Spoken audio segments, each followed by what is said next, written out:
Jerry's Bait Shop. You know the place. Well, anyway, back then life was going swell and everything was just peachy. Except, of course, for the undeniable fact that every single morning my mother would pick me up a big old bowl of sauerkraut for breakfast. Big bowl of sauerkraut! Every single morning, it was driving me crazy. I said to my mom, I said, "Hey, Mom, what's up with all the sauerkraut?" And my dear sweet mother, she just looked at me like a cow looks at an oncoming train. And she leaned right down next to me. And she said, "It's good for you!" And then she typed into the wall and stuck a funnel in my mouth and force-fed me nothing but sauerkraut till I was 26 and a half years old. That's when I swore that someday I would get out of that basement and travel to a magical, faraway place where the sun is always shining and the air smells like warm beer and the towels are all so fluffy, where the shriners and the lepers bring you remains all day long and anyone on the street will gladly shave your back for a nickel. What if you do? Yeah, well, let me tell you people, it wasn't long at all before my dream came true, because the very next day a local radio station had this contest to see who could correctly guess the number of molecules of Leonard Nimoy's butt. I was up by 3, but I still won the grand prize. That's right, a first-class one-way ticket to Albuquerque. Albuquerque. Oh yeah. You know, I've never been on a real airplane before, and I gotta tell you, it was really great. Except that I had to sit between 2 large Albanian with an excruciatingly severe body odor, and the little kid in back of me kept throwing up the whole time. The flight attendants ran out of Dr. Pepper and salted peanuts, and the in-flight movie was buying over Polly Shore. And oh yeah, 3 of the airplane engines burned out. We went into a tailspin and crashed into a hillside. The plane exploded in a giant fireball, and everybody died. Except for me. You know why? Because I had the train came along, and the feedback in the fall of position, and the train came along. And the feedback in the fall of position, and the train came along. And the feedback in the fall of position.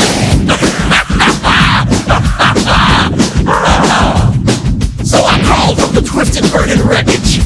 I crawled on my hands and knees for 3 full days, dragging along a big leather suitcase and my garbage bag and a tin of saxophone and my 12-pound bowling ball and my lucky autographed glow-in-the-dark snorkel.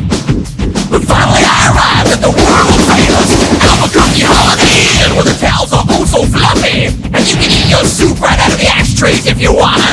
It's okay, they're clean. When I checked into my room and I turned down the AC and I turned on the spectrum vision and I just about to eat that little chocolate mint on my pillow that I looked so very much when suddenly there's a knock on the door. Well, now who could that be? I say, who is it? No answer. Who is it? There's no answer. Who is it? And I'm saying anything. So finally I go over and I open the door, and just as I suspected, it's some big fat hermaphrodite with a flock of seagulls haircut and only 1 nostril. Oh man, I hate it when I'm right. So anyway, he burst into my room and he grabbed my lucky snorkel and I'm like, "Hey, you can't have that! That snorkel's been just like a snorkel to me!" And he's like, "12." And I'm like, "Give it!" And he's like, "Make me!" And I'm like, "Okay." So I grabbed his leg and he grabbed my esophagus and I bit off his ear and he chewed up my eyebrows and I took out his appendix and he gave me a colonic irritation. If indeed you better believe it. And somehow in the middle of it all, the phone got knocked off the hook. And 20 seconds later, I heard a familiar voice. And you know what it said? I'll tell you what it said. It said, "If you like to make it call, please hang on to try again. If you need help, hang up and bend down your operator. If you like to make it call, please hang on to try again. If you need help, hang up and bend down your operator."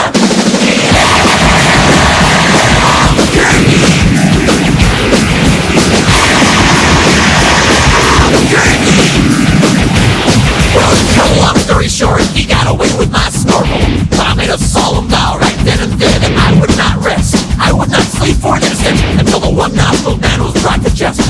But first I decided to buy some donuts, so I got in my car and I drove over to the donut shop and I walked up to the guy behind the counter and he says, "Yeah, what do you want?" I said, "You got any glazed donuts?"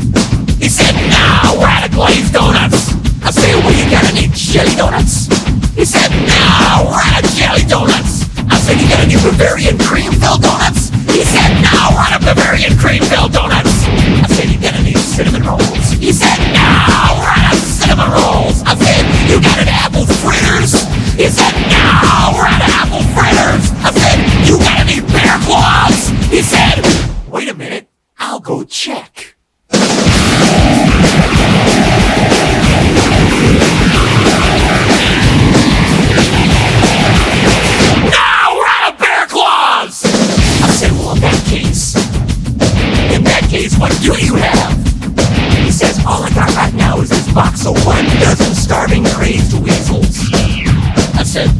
face in.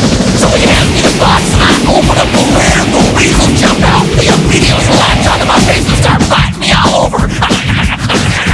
Oh man, they were just going nuts. They were tearing me apart. You know, I think it was just about that time that a little ditty started going through my head. I won't even let a little something like this. Come on, me, get on me.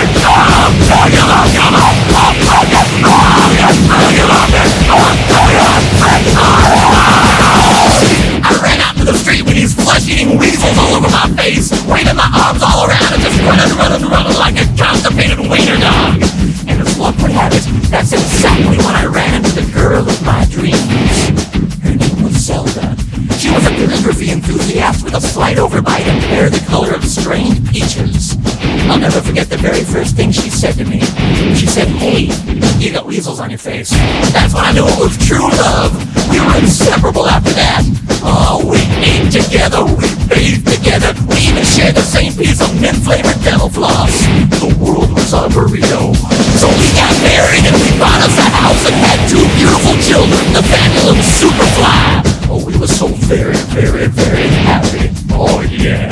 But then one fateful night, Zelda said to me, she said, "Sweetie Pumpkin, do you want to join the Columbia Record Club?"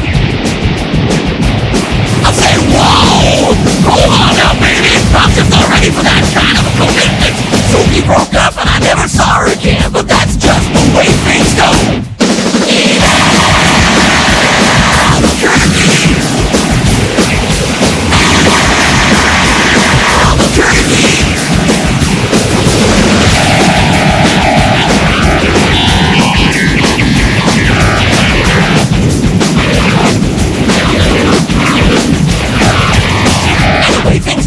Looking up for me because about a week later I finally achieved my lifelong dream.